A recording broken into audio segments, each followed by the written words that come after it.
In the 2000 here, coming at you with a movie review of Showdown Little Tokyo, released in 1991, directed by Mark L. Lester, starring Brandon Lee, Dolph Lundgren, Cary Tagawa, Toshiro Obata, and Tia Carrere. All in all, I actually really enjoyed this movie. I feel like this is such a badass fucking movie. Like it's like something that John Woo would have made. But I appreciate Mark L. Lester's work, and he directed a pretty fucking awesome movie that's badass and fast paced and quick and stuff. Of course, this is technically the shortest action movie that I have ever seen because it's a 78-minute movie, but when you take away like 6 minutes, which because it's 3 minutes of opening credit and 3 minutes of end credit, you get an hour and 12 minutes of a movie from a 78-minute movie. You get like an hour and 12 minute movie. So like it's a fucking short movie, but it feels like a full length movie. Like you're actually watching a full length movie when you watch it from start to finish. And I like that. I appreciate that. It's really good. It's entertaining. It's not sloppy. It's not CGI crap that a lot of these fighting movies have been coming out, which I'll get to the next movie when I'm reviewing. But yeah, Showdown with Tokyo, great movie. It's really sad to see it because Brandon Lee is gone after this. I'm not sure if Rapid Fire came out this year of 1991 or even the next year, but I don't know which one came out first. But it was just sad to see. It's sad to see Brandon Lee because you could see his charisma was starting to kick in his acting, and you it was just sad because The Crow could have been a movie that he could have marked his acting career. It's just sad that that movie was like the last film that he just filmed half of it and passed away from that accident. But I'm not sure if this one was the last movie or Rapid Fire. But if it is, if it turns out this was actually the last movie he filmed, then it's really sad because this has got to be the last movie that he filmed a whole movie where he kicked ass like a motherfucker. And yes, I would say rest in peace, Brandon Lee. It's very sad that we lost him at a young age.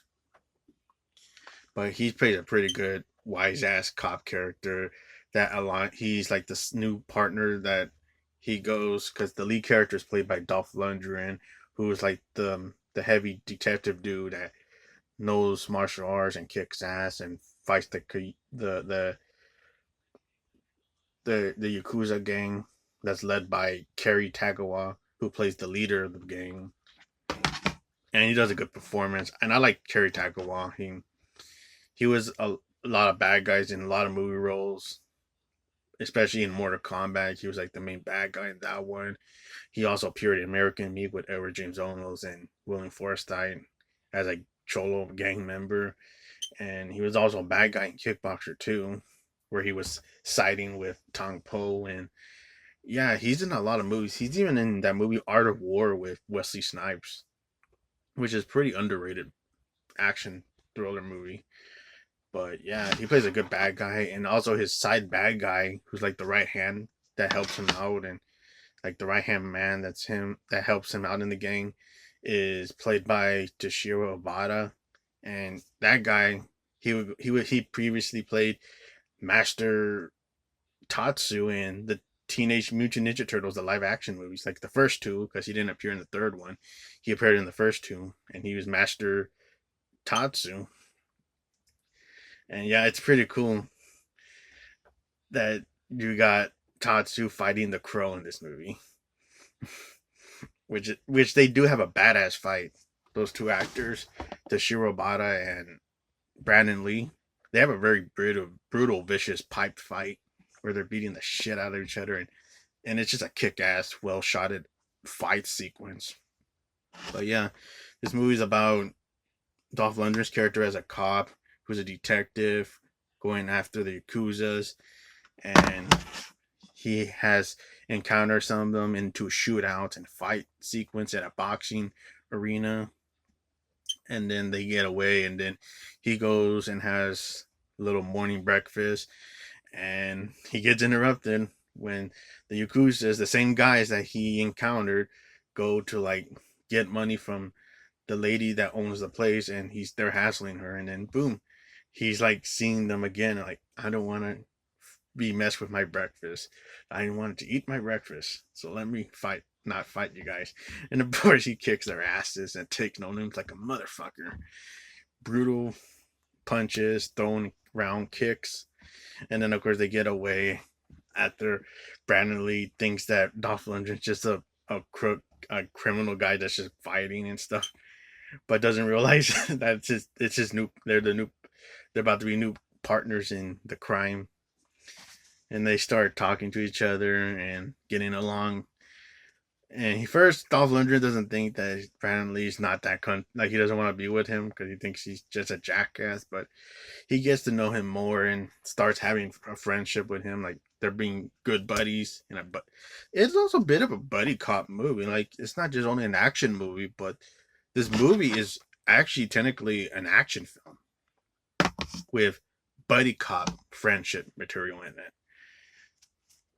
Yeah, and that was cool. So yeah, if anybody people can even consider this as a buddy cop movie because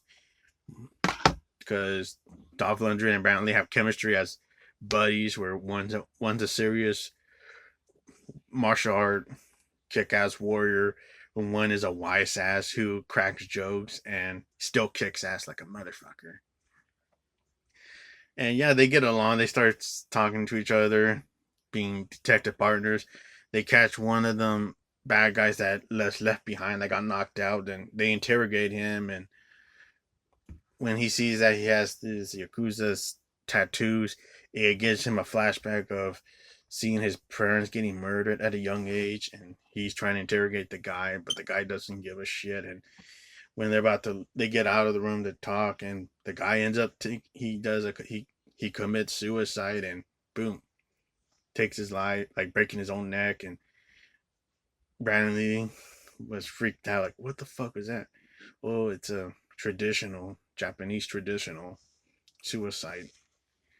And then boom, they just, like, that was just impactful. Like, whoa, that was like pretty good, like pretty shocking moment, because like Dolph Lundgren's like trying to stop the guy, but he's like, motherfucker, and he gets out and tries to stop, but that dude took his own life, which is really shocking, because they wanted the guy give some more information, but now they have to go after the more of the Yakuzas because this guy didn't give any information. So they're more investigating. They investigated this murder that happened where Cary Tagawa's character murders a girl, giving her meth to smoke and touching her boobies and having a Kill Bill katana sword and cutting her head off. And that's when Dolph Lundgren and Brandon Lee are investigating the more of this crime scene that's going on. And yeah, he goes to the club, kicking ass on a few Yakuzas and a few bouncers. And then they talk to Tia Carriere's character, who's like kind of loyal to Cary Tagawa's character, but kind of forceful a little bit. Like she's forced to be like loyal to him. And yeah, she's a pretty hot actress and also a good actress too in her acting. And that actress was also in other movies. She was in Wayne's World. She was Mike Myers' girlfriend in that movie, and she was also the bitchy, slutty bitch in the True Lies movie with Jamie Lee Curtis and Arnold Schwarzenegger. That James Cameron movie that's criminally underrated, True Lies. But yeah, she's a good looking actress, and her acting's pretty good too.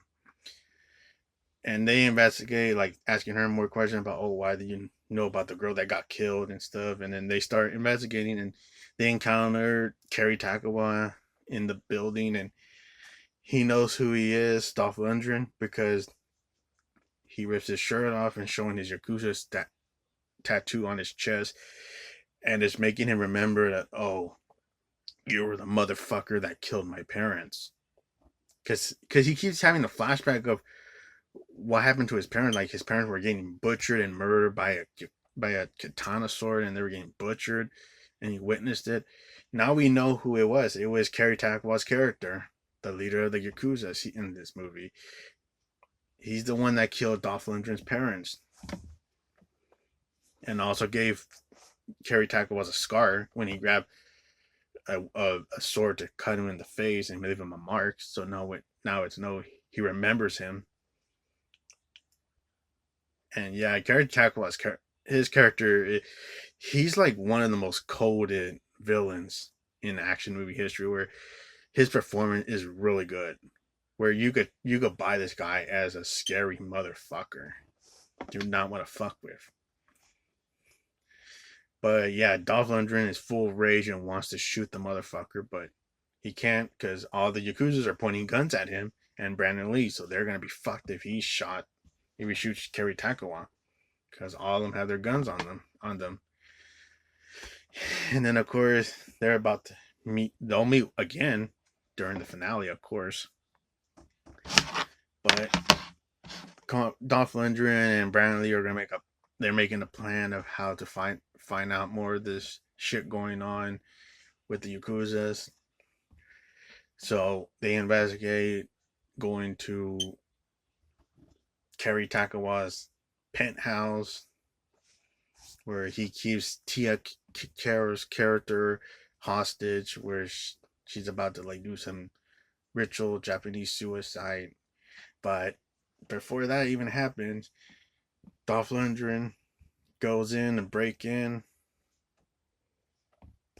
to kick ass like a motherfucker and shooting a lot of the Yakuzas like boom, boom, boom. Good practical shootout effects and shootout sequence like a lot of these stuff were like pre John Wick. Like it's pretty badass. And even the music, it's really good with the scene. Like it makes the scene really more badass with the music, with the shootout. Like it just perfs it up. Like it's perfect. And yeah, he goes before she was about to like take her life. He stops what she's gonna do and boom, takes her out and has the big escape, putting her in the car, flipping another car to blockade the other Yakuzas that are shooting him, and shooting more Yakuza members, and then shooting the gas tank and blowing the car up. Practical explosion. And also, one of the bad guys is Al Leong. Of course, Al Leong was known to be in a lot of John Carpenter movies and doing stunts for his movies too as well. But he was also Genghis Khan in the Bill and Ted Excellent Adventure. And he's also interviewed for that on the Blu-ray features for that movie from Shout Factory. But yeah, so Dolph Lundgren saves Tia Carrere's character and goes on to meet up with Brandon Lee, and then they go and find Cary Tagawa's character where he's with Tatsu and all his Yakuza members in the iconic bath in the spa bath scene, which it's a really badass sequence because all of these Yakuzas have they did a good job with all of them wearing all these tattoos and also getting wet. Like this has got to be some really good special effects tattoos because they are not messed up. They're actually fully stayed on their bodies because they're getting out of the water too. And I'm surprised, like, wow, none of that stuff is ruined or messed or something. And it's a badass sequence, like well cinematography shot where you see them all with the bodies of all the Yakuza tattoos all over them. And then boom, you get into this badass spa fight sequence where Dolph Lundgren and Brandon Lee are kicking ass. And of course, most of them get away, and then Dolph Lundgren kills the fat Yakuza guy, stuffing stabbing him in the stomach and shoving the fire hose in his mouth and exploding his stomach.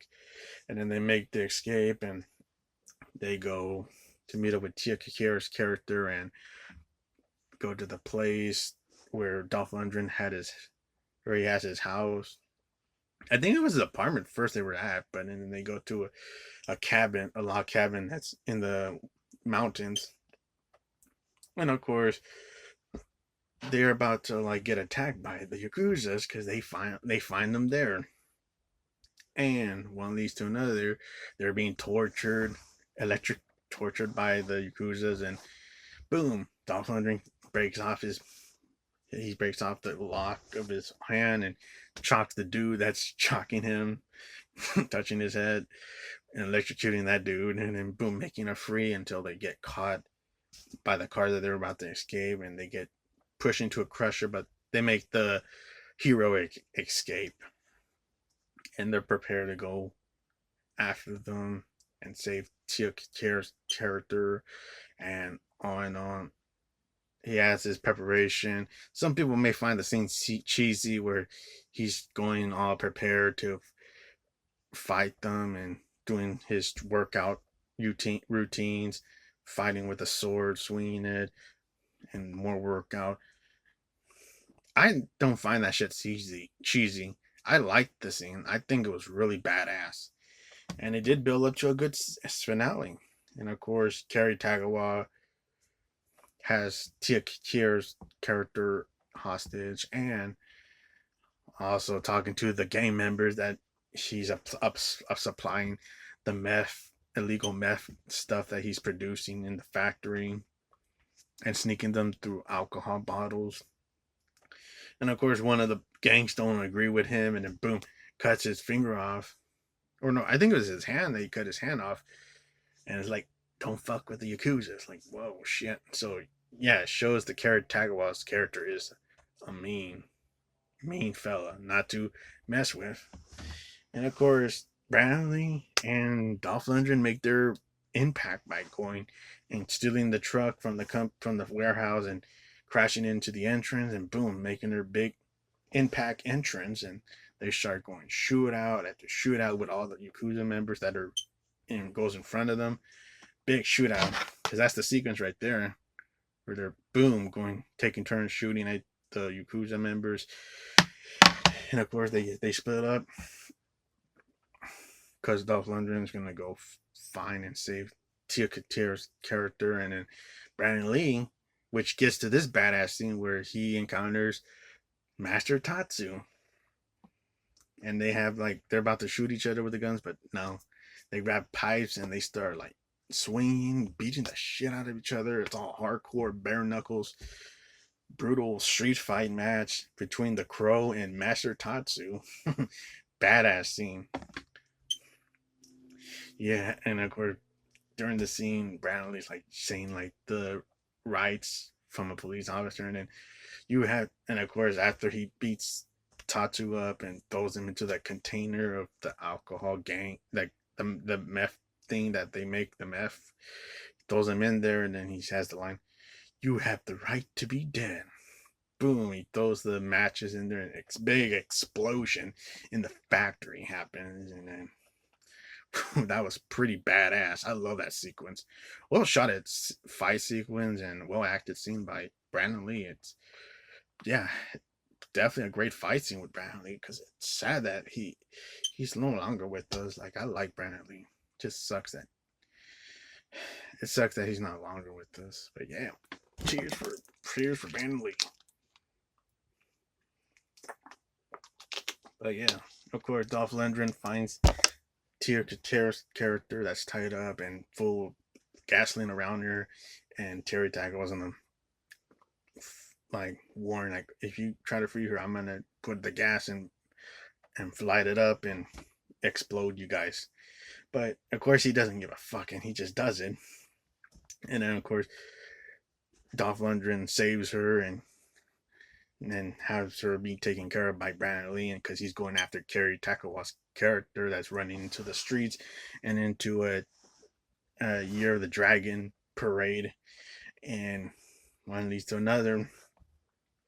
They encounter each other, and boom, they get into a vicious samurai fight where they get the katana swords, and boom, pretty cool sequence where they're like swinging the swords, slicing their stomachs or slicing their arm, and boom, you think that Dolph Lundgren's gonna get defeated, but boom, he gets Cary Tagawa in the stomach with the sword, picks him up, and throws him on this firecracker spinning thing, and it spins him, and boom, it explodes, and he burns to death. And yeah, pretty good badass finale sequence. Like, great ending to a villain that gets his comeuppance. And Dolph Lundgren kicked ass like a motherfucker, saying with Brandon Lee. And of course, Dolph Lundgren's happy that he defeated the bad guy that was the. It was just the bad guy that killed his parents, so he got revenge on that scumbag that took his parents' life, got his vengeance, and now he's reunited with Brandon Lee and Tia Kachero's character, and they're walking happily. And Brandon Lee and Dolph Lundgren have a funny conversation during the end credit goes on, and badass music plays in the background. So like you get this badass finale, and it ends the movie perfectly. Like I don't really want to see this movie being remade because there's no way this movie would be perfect as a remake. Because this movie stays perfect as it is. Like it's not even a long movie. That it doesn't even feel dated to me. It actually feels really good. It's fast paced. Of course, some people complain that it's short. The reason why it was short is because I heard there was like the movie was a little bit more longer in its original cut because the reason why it's short is because they cut down the violence and the gore. So that's the reason why the movie's technically short. But who knows? Maybe we get an uncut version someday. But all in all, I still think this movie holds up and it kicks ass like a motherfucker. If nobody has never seen Showdown Little Tokyo 1991 with Dolph Lundgren from Rocky 4 and Masters of the Universe and The Punisher and Brandon Lee from The Crow and Rapid Fire and Cary Tagawa, who plays the bad guy, he was in Mortal Kombat and he was also in American Me. And also Toshiro Obata, who was Master Tatsu in the Teenage Mutant Ninja Turtle movies, the live action ones. And also Tia Kachero's pretty hot actress playing one of the villain characters in True Lies and playing Wayne's girlfriend in Wayne's World. Good actors, good acting, good directing by Marco Lester. He directed a badass film that kicked ass and fast paced and doesn't need a remake. It really kicks ass as its own thing. This movie is such a badass film. I really enjoyed it. Highly recommend folks to check it out who had never seen it. Hit the like, subscribe, and take care, folks. Bye bye.